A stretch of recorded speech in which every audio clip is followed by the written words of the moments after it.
네, 평안하셨는지요? 오늘은 3일상 5강인데요. 우리가 11장, 12장 두 장 정도 이 시간에 같이 살펴보도록 하겠습니다. 예상하기로는 그렇게 오랜 시간에 걸릴 것 같지 않고요. 복잡한 내용이 아니어서 그냥 같이 짧은 시간 안에 좀 살펴보도록 하겠습니다. 지난 시간에도 보여드렸는데요. 왕정 시대로 전환하면서 사울의 통치를 보여주는 7장에서 15장까지의 문단의 구성이 이렇게 되어 있다고 말씀을 드렸습니다. 그래서 지난주에 7장과 8장을 제대로 살폈고 또 사울을 선출해서 왕으로 사울이 이제 모토를 보이는데 오늘 저희가 보는 요 사울을 왕으로 선출했다라고 하는 9장 1절부터 12장 25절까지요. 다음 시간에는 이제 13장, 14장, 15장으로 넘어가면서 불순종으로 특징 지워지는 사울의 통치에 대해서는 이제 다음 주에 같이 살펴보도록 하겠습니다.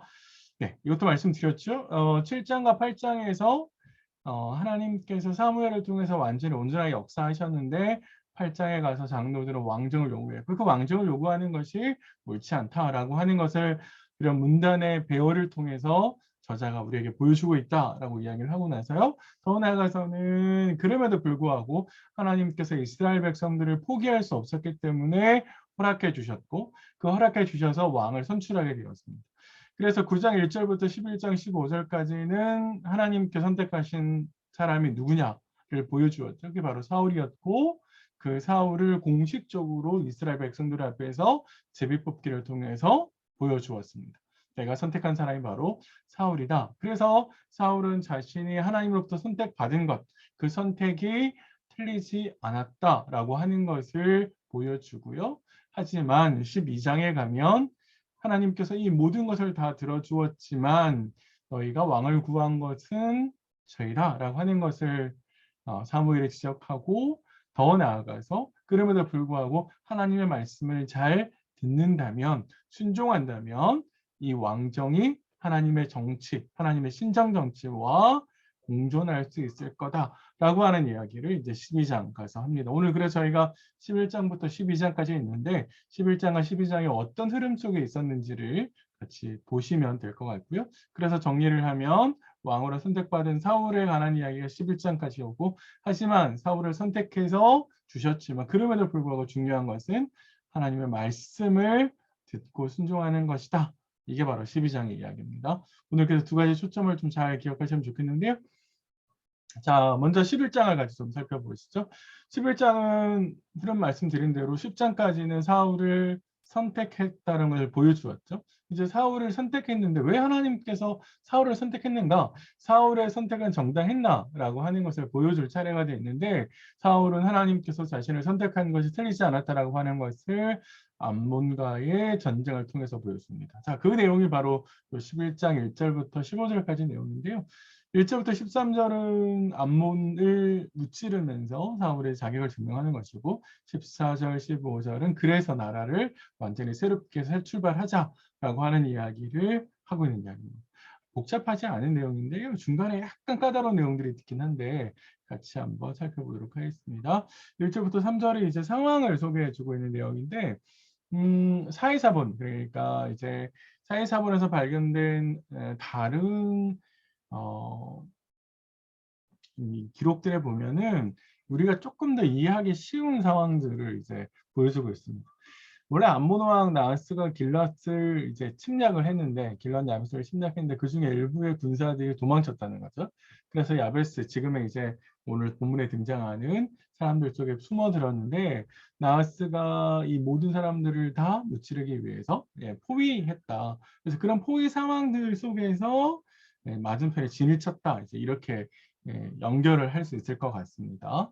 자, 그랬는데 장로들의 뭐라고 이야기하냐 우리와 언약하자 이렇게 이야기를 하죠.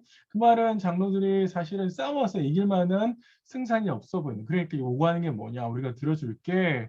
그래서 현실적인 타협을 먼저 시도하고 제안을 합니다. 자, 그런데 이 나하스가 어떻게 해요? 이 제안을 안 받아주죠. 내가 너희의 오른 눈을 빼면 다 뺄 때까지 이렇게 하겠다라고 하는 건데 사실은 굴욕적인 거고 모욕적인 거죠. 고대 세계에서 눈을 빼는 행위는 굉장히 상대방에게 치욕을 주는 행위거든요. 이제 우리 다윗의 신하들이 가서 외교를 보냈는데 이게 다 수염을 잘라버리는 상황들이 있었잖아요. 그것도 마찬가지겠는데요. 그래서 치욕을 주는 행위라고 볼 수 있습니다. 그러니까 굉장히 우리 야베스의 장로들의 입장에서 보면 굉장히 굴욕적이고 치욕적인 것이죠. 그래서 이 장로들이 뭐라고 제안을 하냐면 일주일의 말미를 좀 달라라고 이야기합니다. 내가 이스라엘 전역에 전령들을 보내와서 우리를 위해서 싸울 자가 있으면 그때 난 너희가 싸우겠다. 하지만 싸울 자가 없다면 너희에게 굴복하겠다. 이렇게 이야기를 합니다. 근데 여기서 우리가 한 가지 궁금한 게 나하스가 왜 장로들의 제안을 수용했을까라고 하는 점이죠. 진짜로 군사적으로 위협적인 상대가 오면 어떡하죠? 그런 고민을 할 수 있잖아요. 근데 아마 나하스의 입장에서 보면 오히려 전면전을 하는 것이 자기에게 더 유리할 수 있다라는 생각을 하는 것처럼 보입니다. 특별히 내가 여기까지 맞서 왔는데 전령을 보내기까지 본토에서나 요단 동편에서나 아무도 도와주러 나오지 않았거든요. 그러면 아무도 도와주러 나올 사람이 없을 거다라고 하는 것, 섣불리 건드렸다가 보복을 당할 수 있기 때문에 못 나올 거다라는 생각을 했을 것 같고요. 두 번째는 설사 나온다 할지라도 현재 우리가 가지고 있는 군사력을 충분히 상응할 수 있다. 그리고 그들이 덤빈다면 오히려 이번 기회로 삼아서 요단 동편을 다 삼킬 수 있고 여차하면 가나안 본토까지 요단 서편까지도 우리가 삼켜 들어갈 수 있겠다. 아마 나와서는 이런 생각을 했던 것 같아요. 그렇기 때문에 오히려 일주일의 시간을 주면서 그런 생각들을 하지 않았을까 그렇게 추측해 볼 수 있을 것 같습니다. 이게 이제 나하스가 들어와서 굴욕적인 요구를 하는 것, 이게 바로 사실은 사울이 왕으로서 자신에게 능력이 있다라고 하는 것을 증명하는 계기가 되는데 누군가에게 이제 사실은 굉장히 어렵고 힘든 상황들이 우리에게 펼쳐지지만 사실은 역으로 하나님께서는 그것을 자신의 능력을 증명하는 혹은 하나님의 역사를 증명하는 도구로 활용하시죠. 아마 그래서 성경에서 나오는 것도 마찬가지고 우리 일상도 마찬가지인데 하나님께서 쓰시는 방법들은 참 놀랍습니다. 우리는 절망에 빠져들어가는 순간인데 하나님은 그 절망에서 희망을 싹 틔우시죠. 그래서 우리는 하나님의 놀라운 그 역사를 계속해서 기억해낼 필요가 있겠습니다. 어쨌든 전령을 보냅니다. 그래서 4절 이하에 보면 그 전령들이 사울이 사는 기브아에 왔다라고 이야기를 할 수 있죠. 기브아에 보낸 이유는 뭐 두 가지일 수 있습니다. 첫 번째는 사울이 왕이니까 왕으로 선출되었으니까 그래도 왕한테 가서 뭐라도 좀 요구해야 되지 않나라는 생각 속에서 기브아에 전령들을 보냈을 가능성이 있고요.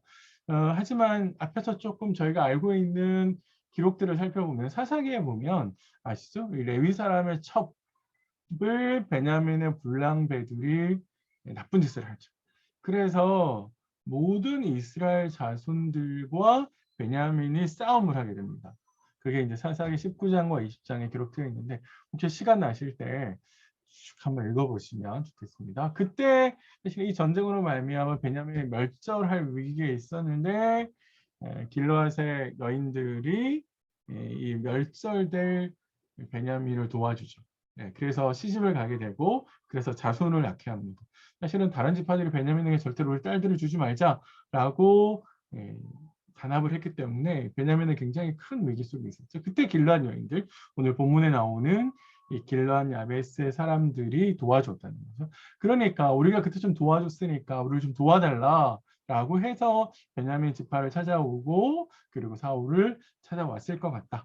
우리가 알고 있는 기록에 따르면 아마 그러지 않았을까라는 생각이 들고요. 자, 그래서 전령들이 와서 막 소식을 전했을 때 사울이 그 소식을 전해 듣고 6절에 보니까 하나님의 영에게 이 소식을 들을 때 감동됐다 이렇게 이야기합니다.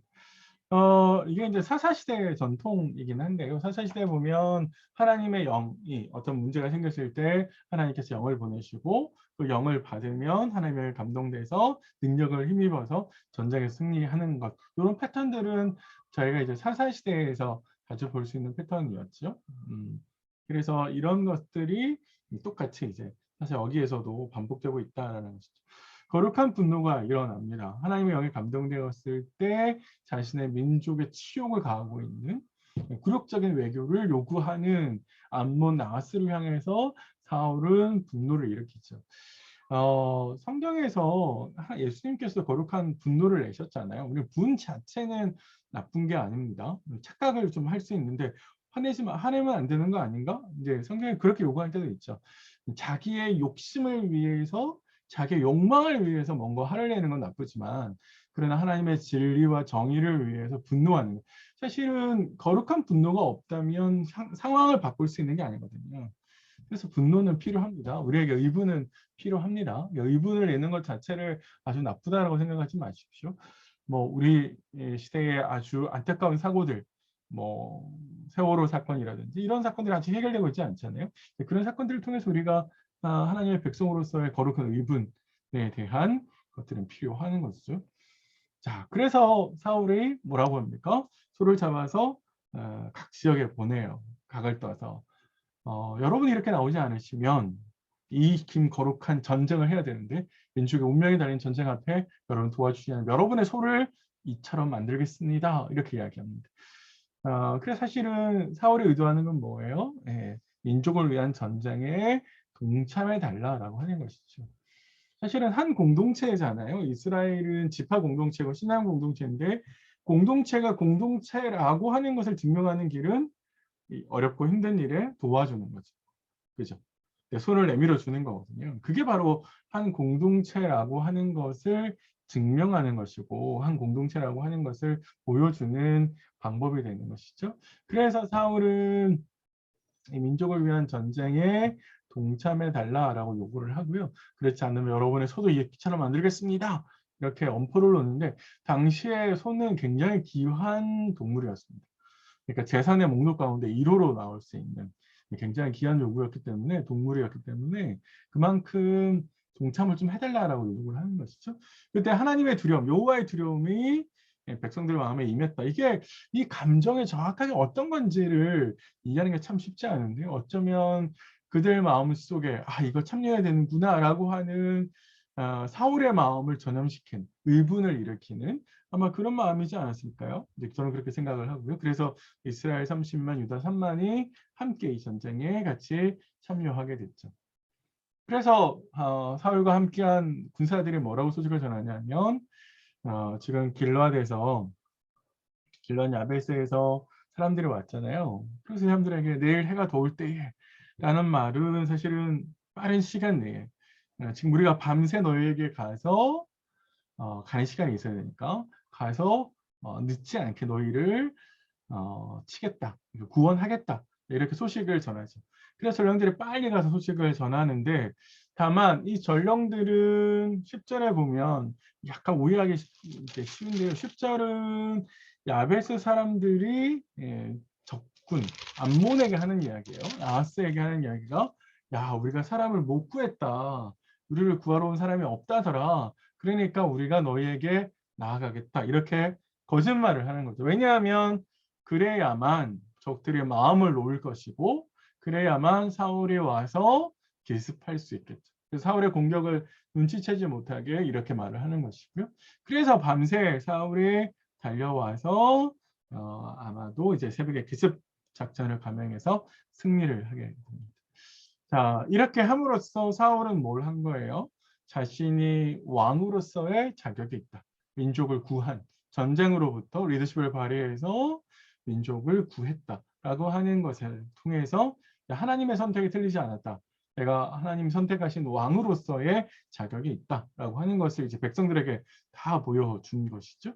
또 하나 역으로 오래전에 입었던 은혜를 갚는 것이기도 하고 하나님의 입장에서 보면 민족이 어렵고 힘든 상황들이었는데 하나님께서 그걸 통해서 다시 하나님이 살아계신 것을 보여주시는 그런 역사로 활용하게 됐죠.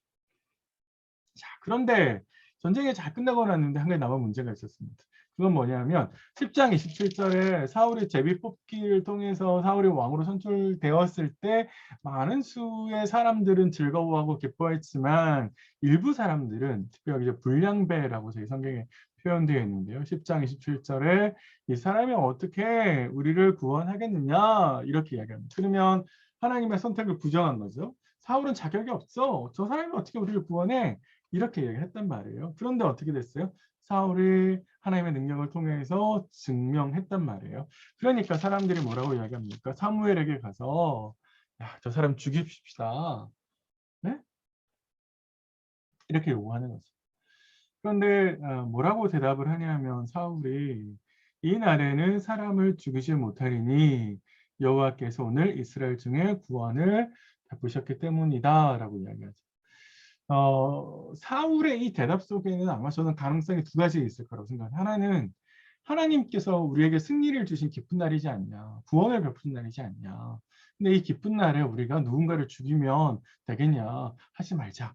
이렇게 이야기를 하는 것처럼 보이고요. 두 번째는 구원을 주신 이가 누구냐면 여호와라는 거죠. 그러니까 초점의 방점이 여호와에게, 하나님께서 능력을 행하셨는데 마치 내게 능력이 있는 것처럼 너희가 나한테 결정을 해라라고 이야기하게 되겠냐. 그렇지 않다.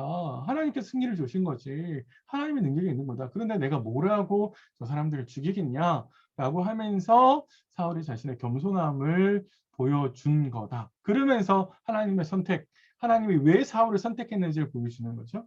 사울은 겸손한 사람이었습니다. 이제 사실 이제 우리가 조금 선입관이 있는데요. 13장 이후에 등장하는, 그리고 16장 이후에 등장하는 사울의 모습은 지금 우리가 보는 모습하고 많이 다르죠. 사울은 굉장히 기다리지 못했고요. 그리고 다윗을 죽이려고 하고 권력에 집착해서 끝까지 왕위를 포기하지 못하는, 하나님의 선택을 부정하는 그런 모습을 보이거든요. 근데 그 모습을 가지고 앞으로 땡겨와서 사울은 처음부터 그런 사람이었을 거다라고 생각하는 건 곤란합니다. 누구나 처음부터 그러진 않죠. 왕위에 올라가서 이 왕의 권력을 누리면서 변해가는 것이지 처음부터 그러진 않습니다. 그래서 나중에 사무엘이 사울에게 하는 이야기도 왕이 겸손할 때 하나님께서 택한 거 아니었습니까? 라고 이야기를 하거든요. 사실은 저는 이렇게 읽는 게 훨씬 좋겠다. 구원을 주시는 여호와인데 근데 내가 어떻게 저걸 사람을 죽이겠냐? 내가 뭐라고? 그래서 이건 사울의 겸손함을 우리에게 보여주는 것이고, 그래서 하나님께서 왜 사울을 선택했는지 그것을 우리에게 보여준다. 이렇게 좀 정리를 할 수 있겠다 생각이 들고요. 자, 이렇게 모든 일들이 순조롭게 끝나자 백성들은 나라를 새롭게 하십시다 라고 이제 이야기를 해서 새로운 시대를 열자라고 해서 길갈로 가고요. 길갈에서 하나님 뜻을 따라서 왕으로 사울을 추대합니다. 요 앞에라는 말을 두 번이나 반복을 하고 있는데요. 요 앞에 15절에 두 번 반복이 되죠. 요 앞에서라는 말은 하나님의 뜻을 쫓아간다라는 뜻으로 이해할 수 있고요. 하나님이 사울을 선택하셨잖아요. 하나님의 사울이 너희 왕이야. 내가 선택한 왕이야. 그건 뭐예요? 그러면 우리가 해야 될 일은 하나님이 결정하신 것을 따라가는 거죠. 신앙이라고 하는 게 하나님이 이만큼 하고 그다음부터 내가 이런 게 신앙의 정리라고 보기보다는 저는 오히려 신앙은 하나님께서 결정하시고 판단하시고 우리에게 알려주시는 그 뜻을 순종해서 쫓아가는 것. 그래서 신앙은 하나님을 쫓아가고 하나님을 따라가는, 그게 저는 신앙이라고 생각합니다. 하나님께서 사울을 선택했다면, 이스라엘 백성들의 신앙이 있다면 그 선택을 존중하고 받아들여서 사울을 왕으로 세우는 거죠. 그게 바로 신앙이다. 이렇게 정리를 하시면 좋을 것 같습니다. 몇 가지 좀 적용해 보시면 좋겠는데요. 이제 첫 번째는 어려운 처지에 있는 사람을 좀 들어보면 좋겠습니다. 이게 공동체가 존재해야 되는 이유잖아요. 하나님께서 이스라엘을 공동체로 부르고 또 우리를 공동체로 부르신 거잖아요. 사실은 하나님의 구원이 개별적인 것도 있지만 공동체적으로 부르시는 거거든요. 그래서 우리가 존재하는, 공동체의 존재는 바로 입었던 일을 갚는 것인데 지금 이제 코로나가 끝나가면서 굉장히 또 어렵고 기름값도 많이 뛰고 하시는 일들이 다 어렵고 힘들잖아요. 그래서 공동체 안에 외면하지 말고 좀 돌아보아야 될 사람이 있나. 나에게 도움의 손길을 우리 야베스의 장로들이 와서 좀 도와주세요라고 말하는 것처럼 오늘 우리 공동체 안에서 그런 도움의 손길을 간절히 바라고 소망하는 사람은 없을까? 한번 좀 고민해 보시고 생각해 보셨으면 좋겠고요. 두 번째는 기회를 산다라는 말인데요. 에베소서에서도 그런 말들이 있잖아요. 5장에 있습니다. 기회가 왔을 때 사울은 주저하지 않고 이렇습니다. 하나님께 선택하신 자신에게 준 소명을 기회가 왔을 때 어떻게 해요? 적극적으로 보여주죠. 그래서 하나님께서 선택하신 이유를 보여줍니다. 지금 여기에 내가 있는 이유가 뭘까? 하나님께서 왜 여기에 나를 인도해 오셨을까? 내가 왜 이 공동체와, 내가 왜 이 사람들과, 내가 왜 이 직장에서, 내가 왜 우리 이런 가족들과 함께 있을까? 하나님께서 내게 이렇게 다양한 은사를 주신 이유는 뭘까라고 생각하시면서, 그건 뭐예요? 사울에게 특별한 사명을 부여하셨듯이 우리에게도 우리를 통해서 하나님께서 은사를 주시면서 요구하시는 그 무엇인가가 있을 거 아니에요. 아유, 저는 뭐 주부고요. 저는 뭐 딱히 하는 일이 없고요. 그러지 않습니다. 분명히 하나님께서 나에게도 분명히 특별한 나만이 할 수 있는 그런 귀한 은사를 주시고 또 그런 역할들을 부여하시는 거거든요. 이제 그런 점에 있어서 왜 하나님께서 지금 여기에 내가 있게 하셨을까 한번 고민해 보시고, 그래서 하나님 기회를 주셨을 때 우리도 좀 기회를 사는, 이게 사실 시간을 아끼라라고 하는 바울의 말과 똑같습니다. 그래서 기회를 좀 잘 얻었으면 좋겠고요. 지도자에 대해서도 좀 생각해 보셨으면 좋겠는데, 반대를 품는 사람, 사울은 반대를 품었죠. 자신을 반대하는 사람들을 용서합니다. 물론 하나님의 능력으로 이겼기 때문이죠. 이제 그런 점에 있어서 사울은 하나님의 능력을 인정함과 동시에 반대까지도 품을 수 있는 넓은 마음의 사람이었습니다. 적어도 지금 이 시간까지는 사울의 모습이 그렇다는 거예요. 그런 점에 있어서 사실은 공동체 안의 지도자들, 혹은 내가 지도자라면 나의 반대하는, 내가 생각하고 내가 판단하는 것을 반대하는 사람들까지도 품고 기다려줄 수 있는 그런 아량, 그런 넓은 마음들이 지도자로서 필요하고요. 특별히 이런 지도자를 보면서 이제 나라의 대통령이 바뀌었는데, 대통령에도 그런 마음이 있도록 우리가 위에서 기도하실 필요가 있을 것 같습니다. 공동체의 지도자, 또 나라의 지도자들에 대해서 함께 기도하시면서 나아갔으면 좋겠습니다. 네 번째는 아까 말씀드린 그 신앙에 대해서 한번 생각해 보셔요. 하나님의 뜻을 따라가는 것이 신앙이고, 그래서 하나님의 뜻대로 결정하고 판단하는 게 신앙인데, 특별히 이제 이스라엘 공동체를 향해서는 하나님께서 사울을 선택하시고 그를 왕으로 세우는 것이 하나님의 뜻이었다라고 하는 것을 보여주셨잖아요. 우리 공동체를 향해서 지금 이 시간 다양한 사건들이 있고, 또 우리 공동체에 여러 이슈들이 있을 수 있는데, 그런 것 속에서 하나님 과연 무엇을 원하실까? 하나님의 메시지는 뭘까? 한번 고민해 보시면서 어떻게 하는 것이 하나님의 뜻을 잘 따라가는 것일까? 한번 고민해 보셨으면 좋을 것 같습니다. 네. 11장은 이제 이렇게 정리를 좀 하고요. 12장으로 가볼게요. 이거 앞에 보여드렸는데 한 번 더 반복해 볼까요? 11장까지는 사울이 왕으로 선택받은 것에 대해서 다 이야기를 했어요. 그러니까 9장부터 11장까지가 일단락됐습니다. 그런데 12장 가서는 하나님께 허락하셨지만 분명히 그것은 죄이고, 이 죄 위에 또 다른 불순종의 죄를 짓는다면 정말로 너희 멸망할 거다. 그러니까 하나님 말씀을 잘 들어야 된다라고 하는 경고와 권고를 마지막에 사무엘이 이스라엘 백성들에게 던져주고 있습니다. 그게 바로 이제 12장의 내용인데요. 이 12장은 이렇게 크게 두 가지입니다.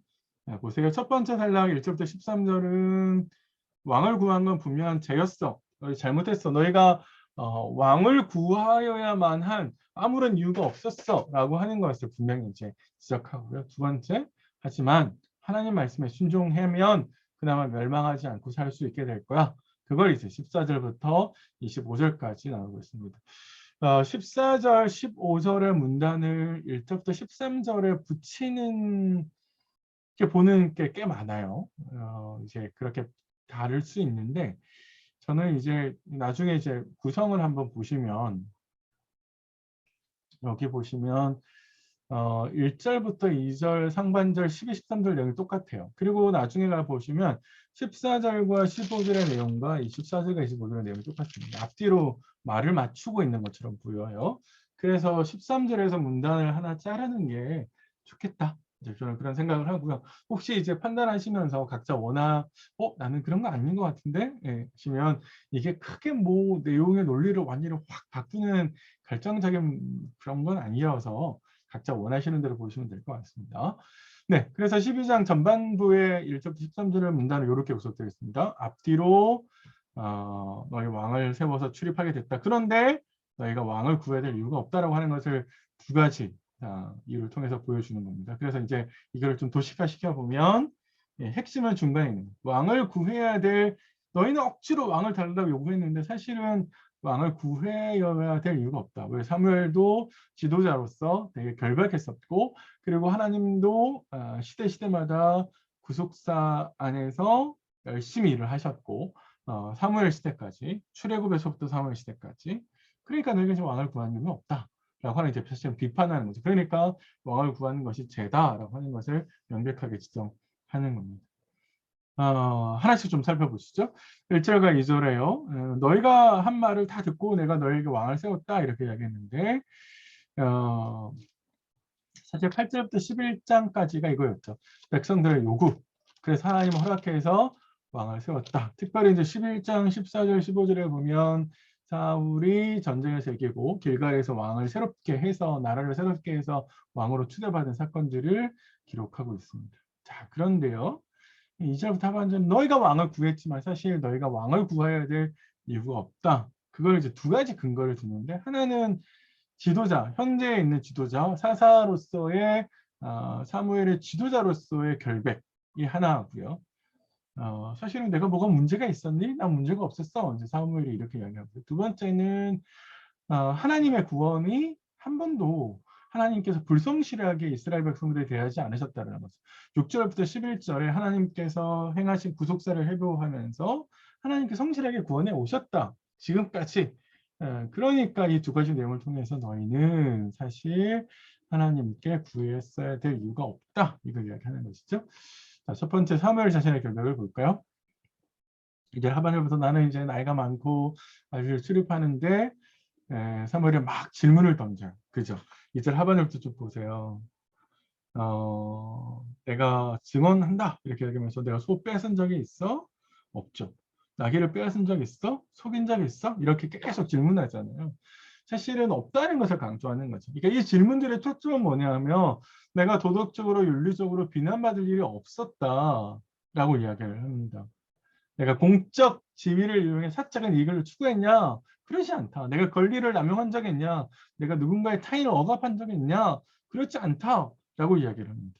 근데 사실 이 사무엘의 이 말은요. 8장 11절부터 17절에 있는 왕에 대한 설명을 사무엘이 하면서 그때 너희가 왕을 구했는데 왕을 세우면 이러한 문제점들이 있어라고 설명했던 말하고 맞닿아 있어요. 그러니까 왕은 공적 지위를 이용해 사적인 이익을 얻을 수도 있고 권리를 남용할 수 있고 타인을 억압할 수 있어요. 토지를 수용할 수도 있고 성별권 때문에 백성을 징집해 갈 수도 있고 백성을 노예로 삼을 수도 있어요. 그러니까 정확하게 반대죠. 이게 사실은 사무엘이 이걸 대조시키면서 너희에게 이스라엘 백성들에게 너희의 그 선택이 정말로 어리석다라고 하는 것을 이제 암시적으로 비판하는 것이죠. 그러니까 왕을 구하여야 될 만한 아무런 문제가 없었다라고 이제 이야기를 하는 것이고요.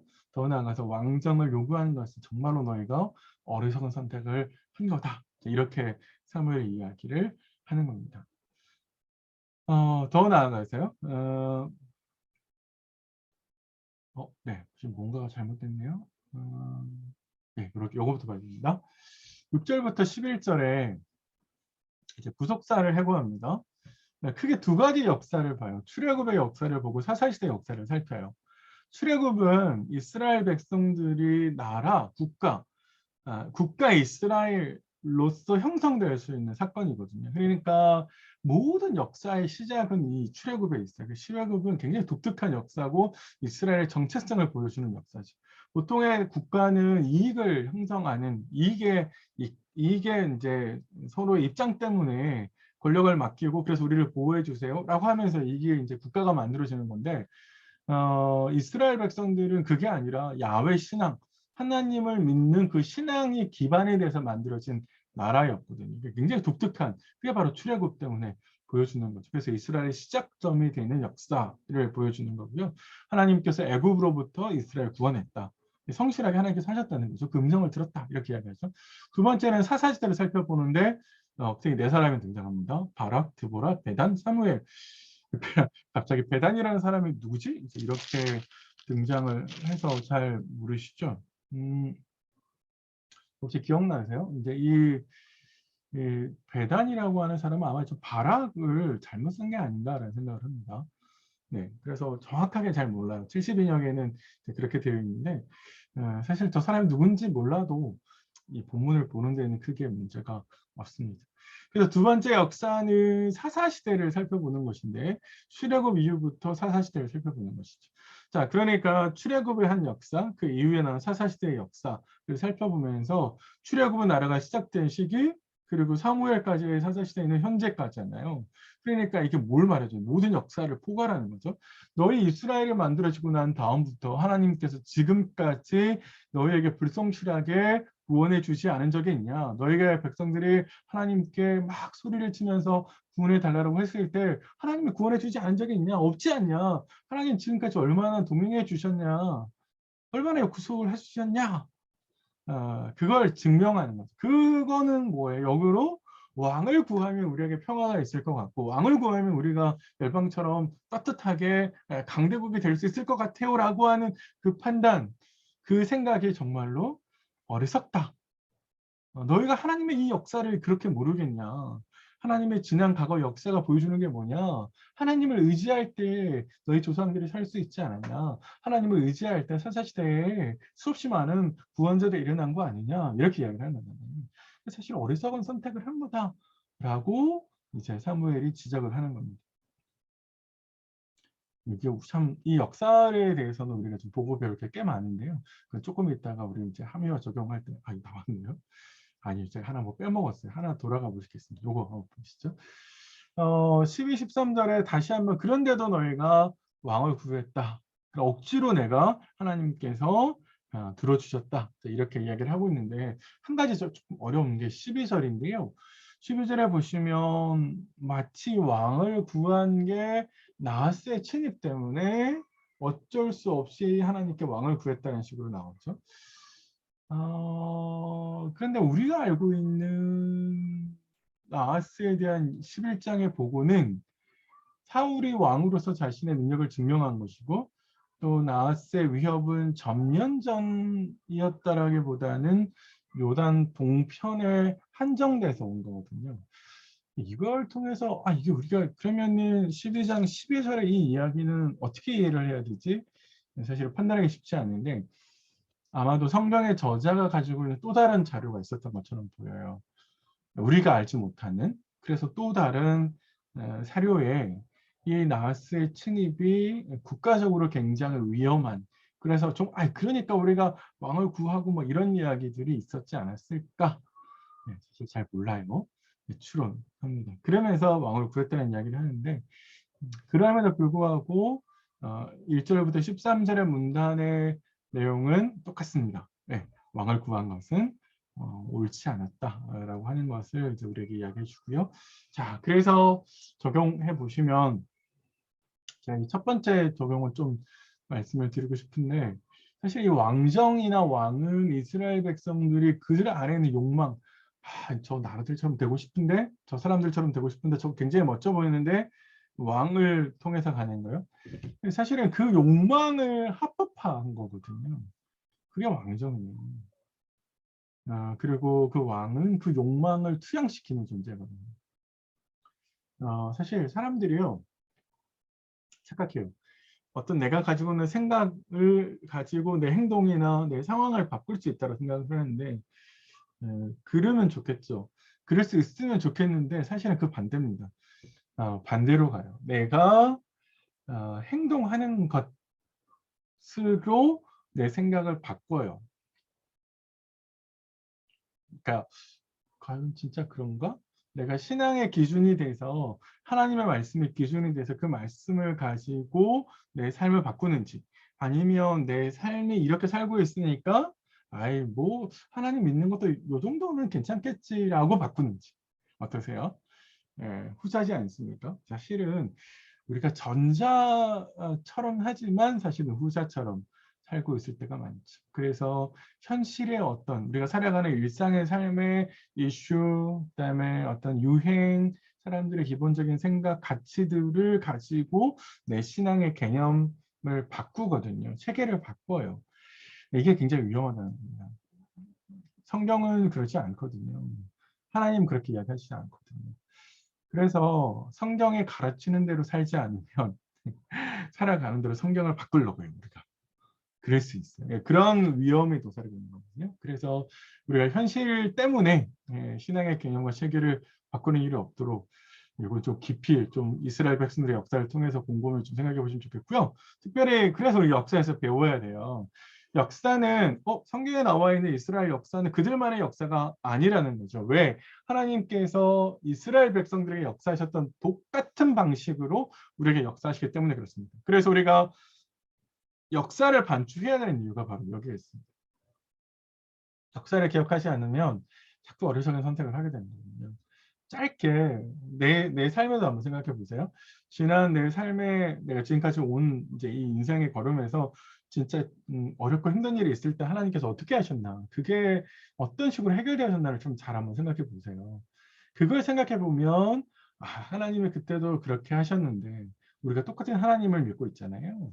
그런 점에 있어서 지난 내 삶에 하나님께서 어떻게 반응하라고 하시는 건지 깊이 좀 잘 생각해 보시고 또 내 눈앞에 있는 문제들을 그런 방식으로 좀 해결해 가셨으면 좋겠다, 그런 생각이 듭니다.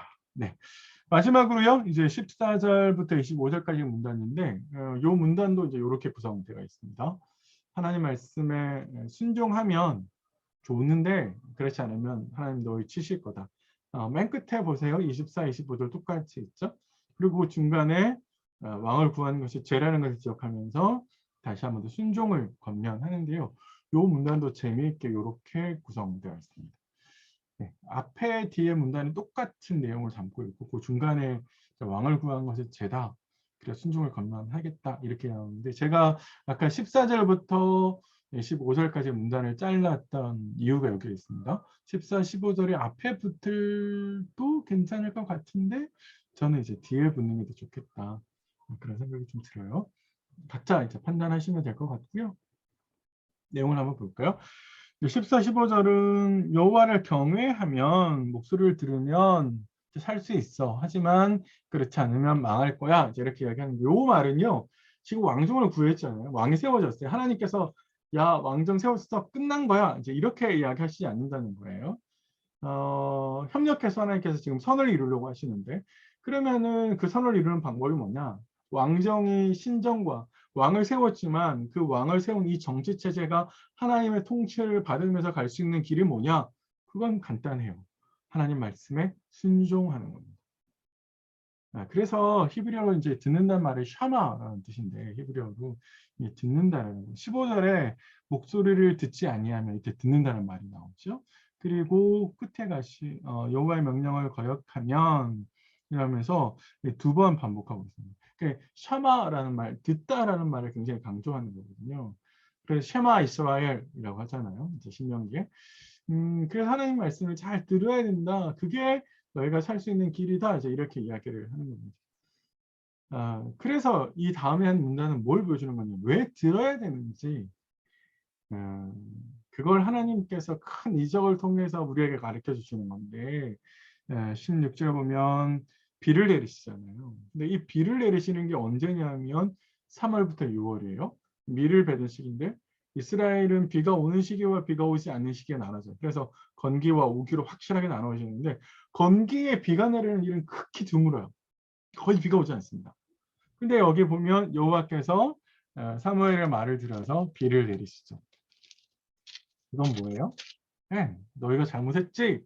그건 죄였어 라고 하는 것을 지적하는 겁니다. 그래서 하나님의 의도는 뭐냐면 왕을 구한 것이 죄였구나라고 하는 것을 다시 한번 각인시키는 거예요. 그러면서 이스라엘 백성들을 하여금 스스로 죄를 인정하게 만듭니다. 이게 왜 중요하냐면 이제 하나님의 말씀 뭐예요? 순종하라라고 이야기하는 거거든요. 그런데 어떻게 하면 더 순종하기 쉬울 것 같아요? 너희가 지금 왕을 구한 게 죄였어.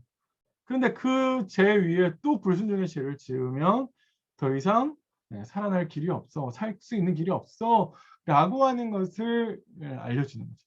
그러니까 이걸 통해서 결국 하나님의 의도는 뭐예요? 하나님 말씀을 순종해야 된다, 이렇게 이야기를 하는 거예요. 그래서 이스라엘 백성들이 이 기적을 보고 난 다음에서요. 어떻게 해요?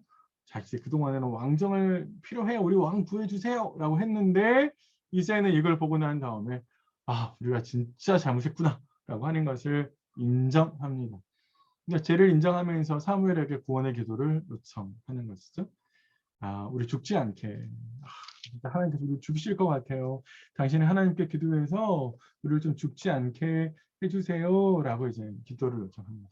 사뭇 이제 태도가 바뀌어진 걸 알 수가 있는데요. 그래서 사무엘이 권면하면서 한 가지 약속을 해주는데 두려워하지 말아라. 너희가 진짜 말씀을 잘 들으면 하나님께서 너희를 버리지 않을 거다라고 하면서 두 가지를 요청합니다. 하나는 뭐예요? 우상. 우상을 섬기지 말라라는 거죠. 우상을 섬기지 말아야 되는 이유는 뭐냐면 이스라엘 백성들은 하나님과 언약을 맺은 하나님의 백성이기 때문에 그렇습니다. 자, 이거 잘 생각해 보셔야 돼요. 이제 우리 일상의 삶에서도 우상이 있거든요. 내가 하나님보다 더 앞서 있는 건 우상이에요. 내가 요거 놓으면 죽을 것 같은 게 바로 우상이에요. 사실 우상은 뭐 절에 있는 불상이나 이런 것들만 이렇게 우상이 아니라 하나님의 자리를 대신 차지하고 있는 것, 내가 하나님보다 더 의지하는 것, 내가 그거로 말미암아 평안을 누리는 것, 그게 다 우상이에요. 그러니까 사실은 그래서 예수님께서 돈과 하나님을 동시에 섬길 수 없다라고 말씀하시는 게 바로 이런 거거든요. 그래서 우상을 섬기지 말아야 되고요. 더 나아가서 여호와를 섬겨야 돼요. 그러니까 이거는 성격이 다른 거예요. 우상을 섬기지 않는 거는 소극적인 거고 더 적극적인 거는 여호와를 섬기고 하나님의 말씀에 순종하는, 우상만 안 섬기면 되지 여기서 끝나는 게 아니라 여호와를 온전히 섬겨야 돼요. 그 말씀은 하나님께 주신 율법을 구체적으로 삶으로 옮기는 거예요. 그게 하나님을 섬기는 것이고 하나님께 충성하는 거거든요.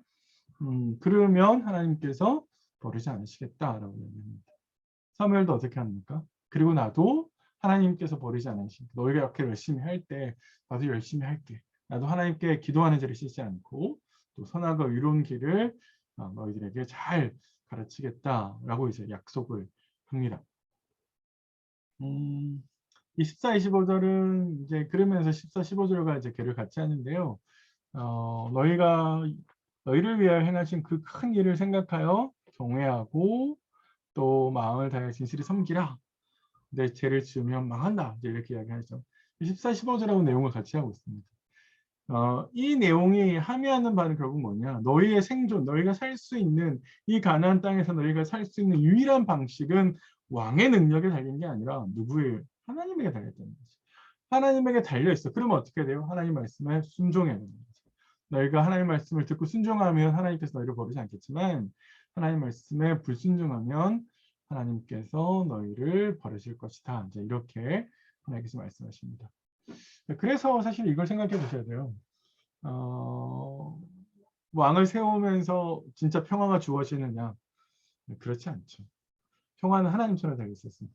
우리 이걸 생각해 보시면 나에게 돈이 많으면 평화로운가? 그럴 수 있죠. 일정 부분 그럴 수 있습니다. 근데요, 사실은 평화는 돈에 있는 게 아니라 하나님 손에 달려 있죠. 하나님의 백성들은 세상 모든 걸 다 가져도 하나님과 동행하지 않으면 소용이 없는 거예요. 그래서 사실은 순종하지도 않고 하나님의 은혜를 얻으려고 하는, 말씀대로 살지 않으면서 하나님 주시는 뭔가가 있으면 좋겠다라고 생각하는 그런 나쁜 모습들 우리에게 줄 수 있죠. 이스라엘 백성들의 모습이. 그런 점에 있어서 우리가 얼마나 하나님 말씀에 순종하는지를 좀 잘 체크해 보시면 좋겠고요. 기도도 좀 중요합니다. 이스라엘 백성들이 뭘 기도했냐면 욕망을 기도한 거거든요. 욕망을 간구한 거거든요. 왕과 왕정은 사실 욕망을 투영한 거예요. 내가 뭘 기도하고 있지? 라고 하는 거는 내 안에 무슨 생각으로 가득 차 있는 거지? 라고 하는 것을 보여주는 것이죠. 특별히 기도가 나의 성공, 나의 안락, 나의 편함, 좀 더 많은 재물을 확보하기 위한 도구로 기도를 쓰고 있다면 사실 우리는 하나님이라고 하는 우상을 섬기게 되는 거거든요. 내 신앙에 과연 진짜 그러고 있지 않은지, 먼저 그의 나라와 그의 의를 구하라고 말씀하셨는데 끊임없이 그 먼저의 자리에 나의 안락과 성공을 위해서 기도하고 있는 건 아닌지 한번 고민해 보시면 좋겠습니다. 세 번째요. 참된 용기. 좀 생각해 보시면 좋겠는데, 이스라엘은 자신의 잘못을 인정하잖아요. 비록 뒤늦게 했지만 그래도 용기는 버티는 것이 아니라 인정하는 것이라고 생각되고, 그런 점에 있어서 하나님 앞에서 내가 인정해야 될 건 뭔가, 용서를 구하며 자비를 구해서 하나님의 선한 손길로 또 새롭게 역사를 바라야 될 건 뭘까? 그런 것 좀 한번 생각해 보시고, 마지막으로 지도자에 대해서 한번 생각해 보십시오. 사무엘은 지도자로서요, 백성을 위해서 기도하고 또 진리의 길을 가르치겠습니다라고 이야기를 합니다. 지도자로서 우리는 성도들, 그냥 성도들이 아니라 특별히 나와 불편한 성도들. 사실 사무엘의 입장에서 자신을 버리고 하나님을 버린 이스라엘 백성들이 뭐 얼마나 고맙고 달갑겠어요. 그러지 않겠죠. 하지만 사무엘이 어떻게 하냐면 그들을 위해 동행하고 그들을 위해서 기도하자고 하잖아요. 그런 점에 있어서 우리도 불편한 성도들을 위해서 지도자로서 얼마나 기도할까, 그런 거 한번 생각해 보시면 좋겠고, 더 나아가서 바른 길을 얼마나 고민할까. 사무엘은 너에게 이렇고 바른 길을 가르치겠다, 이렇게 얘기를 하고 있는데요. 거절당할까봐, 내 말을 듣지 않을까봐, 아휴, 말해도 소용없다, 이런 생각들 때문에 말하는 걸 주저하고 있지는 않을까. 그런 점에 있어서 우리의 태도 좀 한번, 지도자로서 우리의 태도를 한번 좀 생각해 보셨으면 좋겠습니다. 네, 자, 이렇게 해서 11장, 12장 말씀드렸었는데, 혹시 잘 이해가 안 되시거나 좀 어려운 점이 있으시면 연락을 주시면 또 같이 고민하고 답을 해보겠습니다. 지금까지 들으신다고 고생 많으셨습니다. 제가 기도하고 마칠게요. 하나님 아버지, 하나님 말씀을 이렇게 들었습니다. 말씀을 대하는 것은 언제나 두렵고 떨리는데, 주님 주신 말씀 삶으로 옮겨갈 때 지혜를 주시고, 또 말씀대로 살 수 있는 용기도 주시고, 또 그렇게 순종할 수 있는 능력도 하나님 우리에게 주십시오. 또 결단하며 주님 말씀을 행하는 저희 되도록 도와주십시오. 거룩하신 예수님의 이름으로 감사하며 기도드립니다. 아멘. 네, 수고 많으셨습니다. 저는 6강에서 또 뵙도록 하겠습니다.